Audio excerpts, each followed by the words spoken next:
Okay, guys, you know what time it is. You already know what time it is. I don't even need to tell you. It's the time on this channel called where we go into the strange and fascinating world of this guy, Tim Pool, who has a mega following on YouTube, and he talks about news stuff, and let's just take a look at it. As most of you know, Donald Trump and his campaign have been filing a series of lawsuits. Not as many as the left will tell you. They'll say Trump lost 50 lawsuits. Okay, those are other people. Trump has certainly filed many lawsuits, but not nearly as many as the media claims. And he's actually been successful one or two times or so. So this is one of my favorite things on this channel. I love this. I love the theater of this, I have to be honest, which is that he knows what his audience wants, and they want to hear, for some reason, I mean, we could do like a psychological breakdown of this, I'm sure, but for some reason, they want to hear that this guy Trump, this guy who lives in a golden apartment and seems to be melting, is just the coolest guy on the planet. They want to hear that Trump is just Jon Hamm. He's Jon Hamm if Jon Hamm were even cooler. Like, he's Don Draper times 100 and not some 75-year-old guy with early stage dementia. Which I thought was the point. I thought that was the whole point of people who love this guy Trump, is just that, like, he's crazy. He's a kook. He just says whatever comes into his mind and it doesn't filter through. But this guy's trying to make him out like he's James Bond, who has this whole plan to... This whole time he's been Ocean's 11ing the election, and at the last minute they're going to be like, oh, he got us. He got us. This whole time we were walking right into his trap. So it's actually kind of interesting what he's saying. He's like, look, again, Trump is the coolest guy. All those bunches of lawsuits that are being lost are not him. He would never do something so lame. Those are other people. And of course, those are a lot of, his lawyers and his supporters who, if you're a supporter like Tim Pool or the people who follow him, shouldn't you be winning those cases if all this stuff is true? Doesn't it not matter who actually files the lawsuit? I mean, they're filing it based on the claims that this guy's making. So what does it even matter? But I wanted to just read you. It's kind of interesting. Here are some of the cases that did directly involve Trump, so you could just get a summary. It's interesting. Why not? And by the way, he says that Trump won some, and he also says, all these cases are being thrown out on technical grounds. But here's the one, or procedural grounds, but here's the one that he won. Pennsylvania Commonwealth Court in Trump versus Bukvar, I don't know how to say that. Trump versus Bukvar. The campaign challenged a 3-day deadline extension given to mail-in voters missing identification to supply proof of identification. So it's as procedural as you could get, as technical as you could get. Status: relief granted. He won that one. He won one. The court found that the Secretary of State had no authority to provide an extension. So they gave people an extension for mail-in votes, which is, I mean, what a horrible crime. What a disgusting crime. These people, and by the way, people who are missing identification to supply proof of identification. So awful. Just what an awful bunch of people. Their votes should not be counted. So they granted them that relief. The court found that the Secretary of State had no authority to provide the extension. Absolute technicality, this case. The Secretary of State, and here's their big win. The Secretary of State's office has said the total number of votes is probably fewer than 100 statewide. He's going to win now. He's going to win. Thank you, Tim. We could keep going. They filed another one in the Third Circuit Court of Appeals in Pennsylvania. Same guy, Trump versus Bukvar, or whatever that guy's name is, arguing the different provisional ballots violate equal protection, denied. Here's another one, Trump versus Philadelphia, denied. Trump versus Montgomery County Board of Elections, denied, or withdrawn, Pennsylvania Supreme Court. The Trump campaign appealed denied. U.S. District Court, Western District, Trump versus Benson, withdrawn. Trump versus Benson, denied, dismissed. So there you go. That's the summary of this. This is what this dude has been telling his followers for the past month. Like, we still got a chance. And it's just like, dismiss, denied. Oh, win under 100. A win that got you under 100 votes. So there's still hope. There's still a chance. And I'll link this below. This is probably just one of the best short and concise summaries of all the lawsuits. If you probably have time. But even with these lawsuits, they've been rejected mostly on procedural grounds. So by what legal standing will they have to actually overturn the results of the election or give Mike Pence legal justification for saying, I throw out, say, Pennsylvania? Well, I can't tell you exactly what their reasoning will be, but I can tell you Trump campaign files long shot Supreme Court challenge to Biden's Pennsylvania win. You see, when I saw this, I can't tell you definitively what the goal is, but I kind of want to put the pieces together. Why would Donald Trump file a long shot SCOTUS challenge for Pennsylvania? Perhaps that's what this meeting is all about. A strategy meeting with other Republicans, Trump supporting Republicans, on what they need to actually file a challenge. And just the day before this meeting, Trump filed yet another legal challenge. But maybe. I love this because basically what he's saying, he's like, I don't know really why they're doing this, but it's probably smart. It's probably smart and very strategic. But you don't really need to grasp for an explanation for this. We already know. And it's the best, most awesome, cool reason to do this. So here it is. Here's the explanation. Why would he do all these long shot things and all this legal stuff that doesn't seem to make any sense, and based on all these other court cases seems like it's absolutely going to go nowhere? Here you go. Donations under $8K to Trump's election defense instead go to president and the RNC, the Republicans. There you go. It's a cash-making scam. Money-making scam. Oh no, it must be a 20D chess. He's not just trying to suck down a bunch of money from rubes. Donald Trump would never, the guy who sold steaks and all this crap, he would never do that. This is some, ornate, this is some complicated scheme. This is chess. He's like Bobby Fischer. He's like the RZA from the Wu-Tang Clan. He's strategizing and he meditates about it. And he comes up with a complicated plan. He's not just trying to grab as much money as he can from suckers. Oh, I wonder what kind of complicated strategy. It's like Mousetrap. What kind of complicated and intricate plan does this guy have? Oh, well, he is just kind of profiting a bunch off a bunch of people who are obsessed with him for some reason and are just throwing money at him. That seems like a pretty good explanation. No. Nope. It's Ocean's 11. It's actually Ocean's 12 and 13 and 11 all together because it's so intricate that normal people can't understand it. Due on January 6th. Maybe that's the plan. I don't know for sure, but I can tell you one thing outside of all of this is that Mitch McConnell's certainly not in on it. He is opposing Donald Trump, and that's because the Republican Party is an establishment political apparatus. Trump is fighting. Can I just say, I don't know what's with this. I got to get a new camera because I'm like splotched out. I'm like the most splotchy, pasty looking person. I hope I don't look like that just out in the world. Maybe that's the plan. I don't know for sure, but I can tell you one thing outside of all of this is that Mitch McConnell's certainly not in on it. He is opposing Donald Trump, and that's because the Republican Party is an establishment political apparatus. Trump is fighting against it. So we will see if he can muster the courage, the strength, and the political willpower among his supporters to make that difference. That's another thing that's so funny. I mean, this is stating the obvious, but the idea that this guy, he's an outsider. He's fighting against these guys. I mean, he's fighting against them mostly like cosmetically.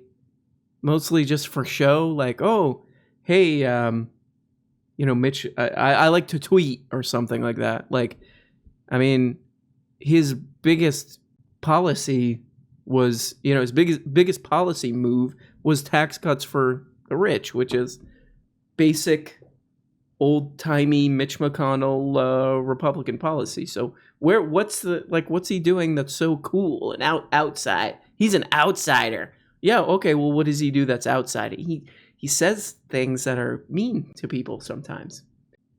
I mean, it's the exact same thing, I guess, opposite side of the same coin with Joe Biden, where it's some kind of loose connection to Obama, like, oh, he's kind of somehow connected to Obama, so I don't know, vote for him, I guess. Safe bet. Why is that? I don't know. To be honest, I don't really care. I guess that's the deal. And actually find a way to win. But let's read the story and see exactly what the meeting was.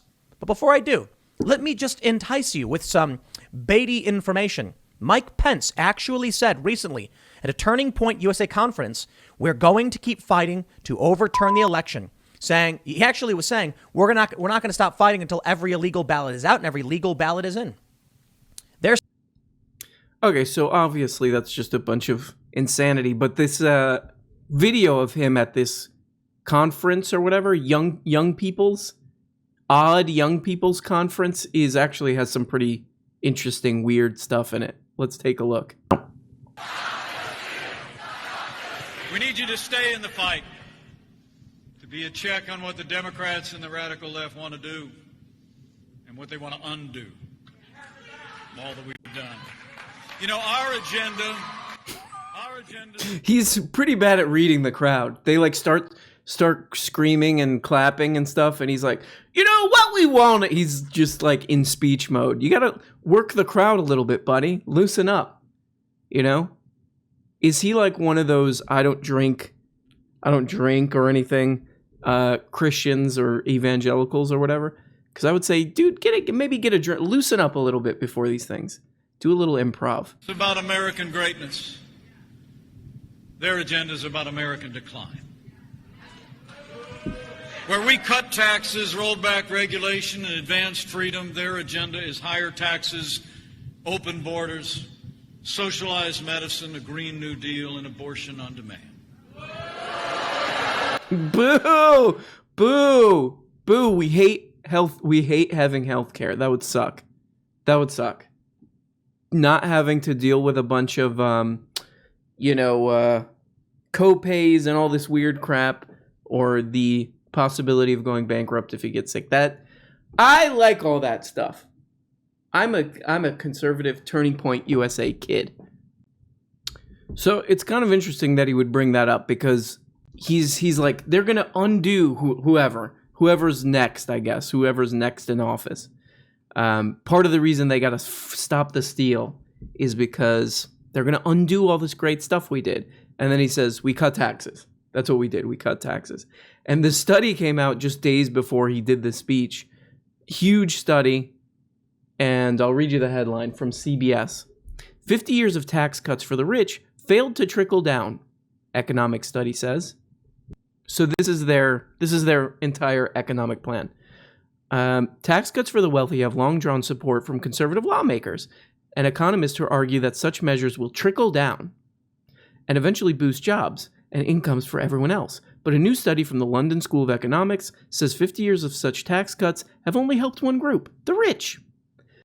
So this really is their whole thing. They don't have any other policy ideas besides that. He even said in the speech, he's like, job creation programs that worked, of course, in the 40s, New Deal era and all that stuff. We're not going to do that. So none of that. We're not going to do any of that. Green New Deal, no. Healthcare, no. That's not the right thing to do. The right thing to do is tax cuts. And we're seeing here from studies, it doesn't work. The new paper by David Hope of the London School of Economics and Julian Limburg of King's College of London examines 18 developed countries from Australia to the United States over a 50-year period from 1965 to 2015. The study compared countries that passed tax cuts in a specific year, such as the U.S. in 1982 and Reagan slashed taxes on the wealthy, with those that did not, and then examined their economic outcomes. Per capita gross domestic product and unemployment rates were nearly identical after 5 years in countries that slashed taxes on the rich, and in those that didn't, the study found. Here's the important part, though. But the analysis discovered one major change. The incomes of the rich grew much faster in the countries where tax cuts were lowered. Almost like guys like Mike Pence, they represent wealthy people. I mean, that's not a secret, and that's not really even a critique. It's just that's the fact. That's what their party has always been. I mean, of course, that's what the Democratic Party is now too. But they're just they're doing it's a show. They're putting on a show. The incomes of the rich grew much faster in countries where the tax rates were lowered.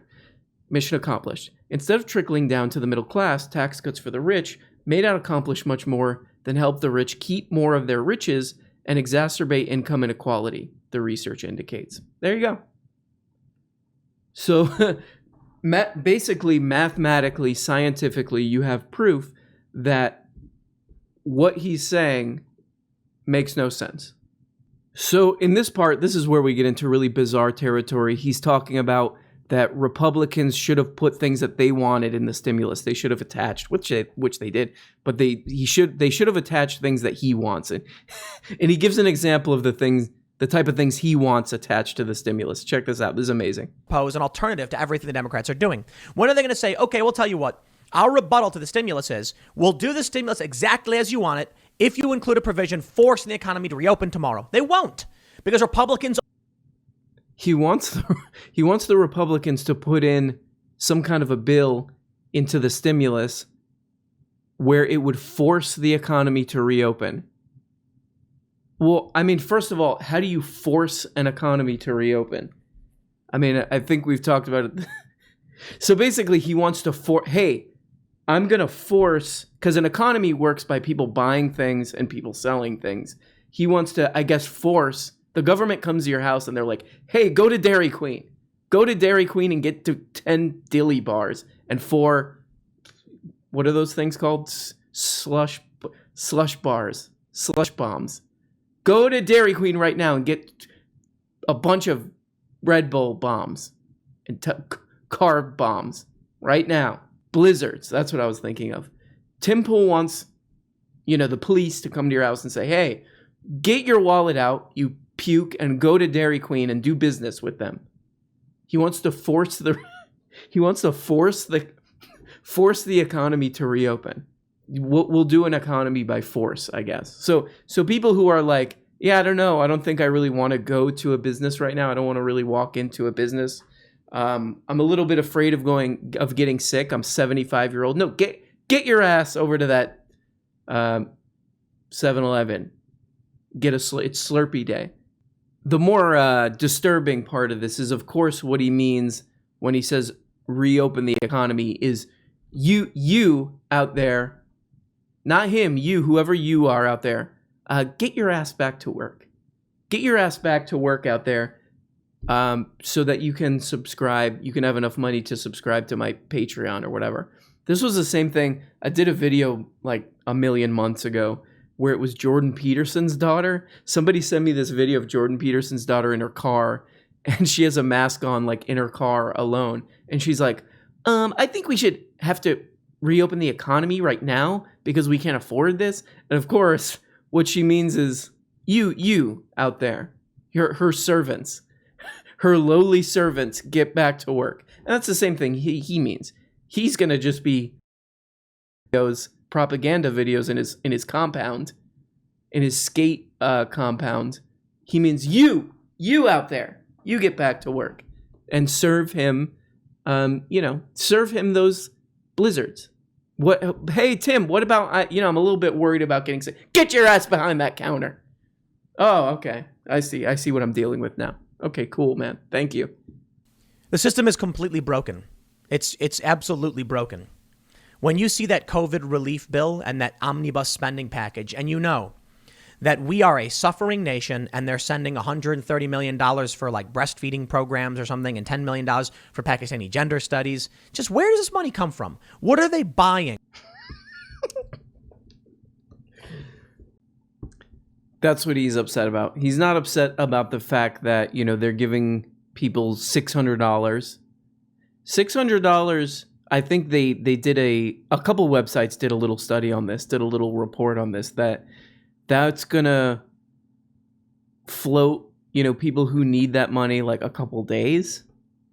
A couple days that can't cover, I think that actually can't cover rent in pretty much any state.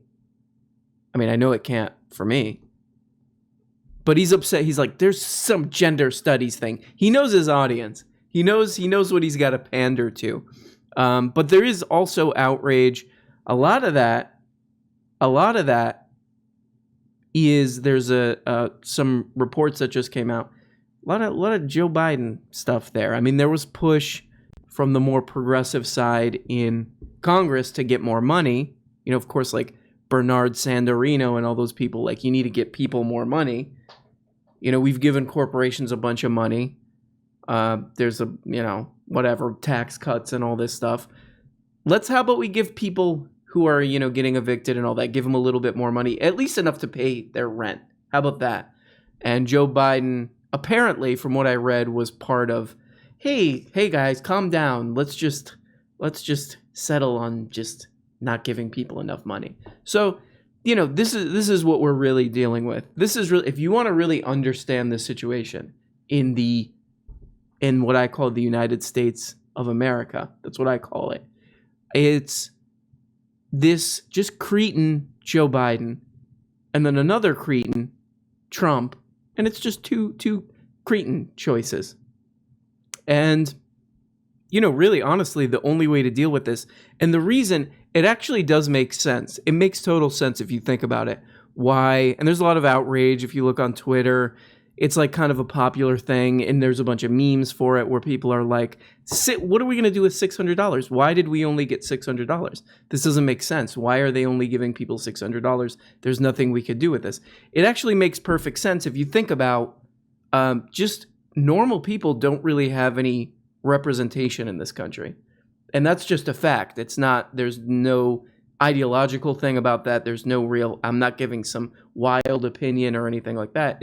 That's just the case. If you look at the history of the Democratic Party and over the last, 50 years, 60 years, whatever, since the 40s, you look at the Democratic Party and you look at the Republican Party, neither of those parties serve average people. They're corporate parties. So it makes no sense for them to give people anything.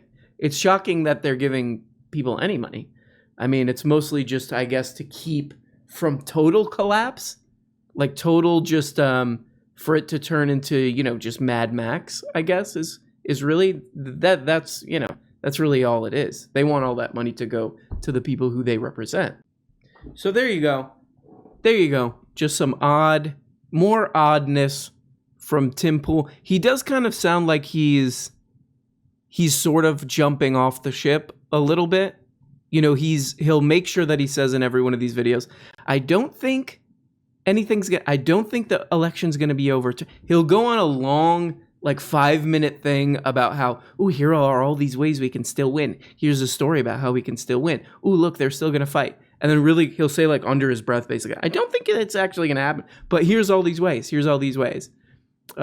So that seems to be his exit strategy. Not that he even needs one. I mean, this is the easiest grift ever. In fact, I'm starting to think that I should go this direction just to get more clicks and more cash. So in sum, we still got a chance, guys. Let's get him back in. Let's get our guy, our cool guy. And remember, he is cool and he's very charismatic and I would say, I don't want to say hot and erotic, but definitely got that. He's got that aura. He's beautiful. Well, guys, shocking twist to this episode. Shocking twist, guys. So this story just came out, I think, right before I started recording this whole thing. And I'll just read you the headline. This is the New York Times. Trump demands changes to coronavirus relief bill, calling it a, quote, disgrace. The president sought bigger checks for Americans in a bill that dealt more specifically with pandemic relief. So here's the twist. I would hope that this guy Tim Pool, who I'm, kind of making fun of in this video and juicing for clicks, I hope that obviously he's going to do a story about this, about how the hero, this old kook, is swooping in to be hero and demanding more money.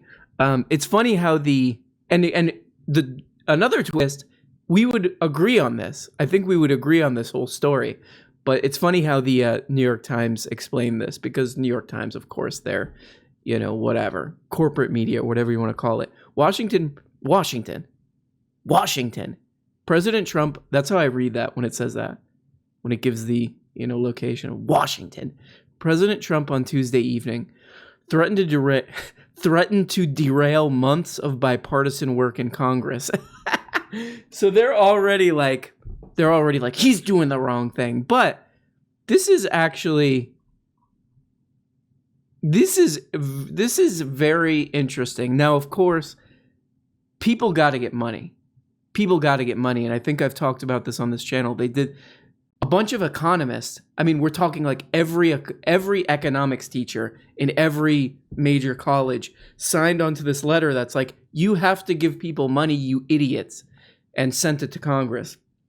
So they got to get people money like now. So of course, I don't want to see this just delayed as some kind of spectacle, and for this guy to just be like, oh, no, I'm not signing anything, and then nobody gets any money, and then nobody's unemployment insurance goes anywhere, increases or any of that, and it just hurts people even more. Of course, I don't want to see that. But if they can do this relatively quickly, I kind of really love this. This is a great reality TV, because you got this guy, this old lunatic, who's driven entirely by hatred of other people.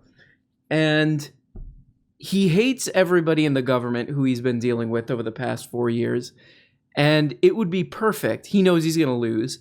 So it would be perfect for him as his last move to just like say F you to everybody. And that's why he would do it.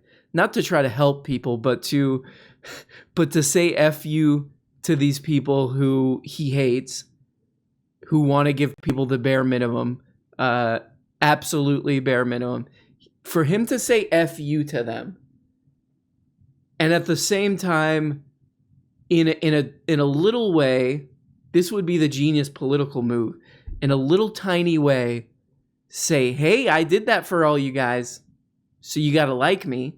You gotta like me now.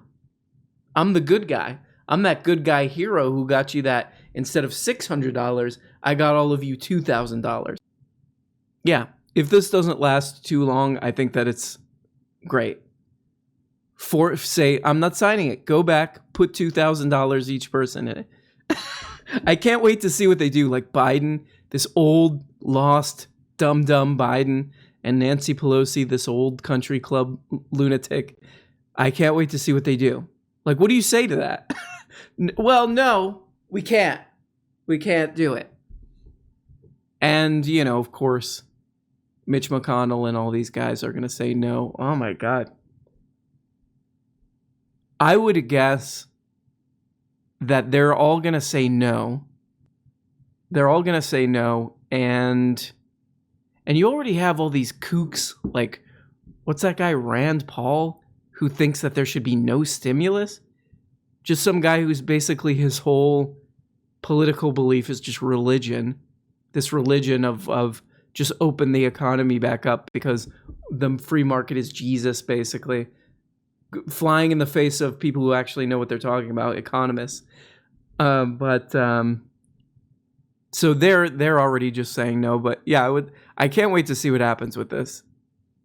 I would guess, if I had to guess, they're not going to do 2,000. They're just going to say no. They're going to sit there for a couple more days like idiots and then pass the 600 thing. But who knows? Who knows? But you got to hand it to, as much of a kook as this guy is, this is one actually really interesting, good move, I would say. So finally, me and Poole have united. He would probably make some Marvel universe reference to this, that I'm like Spider-Man and he's like, Hawkman or whatever, and we've joined forces to become the Justice League, and there we go.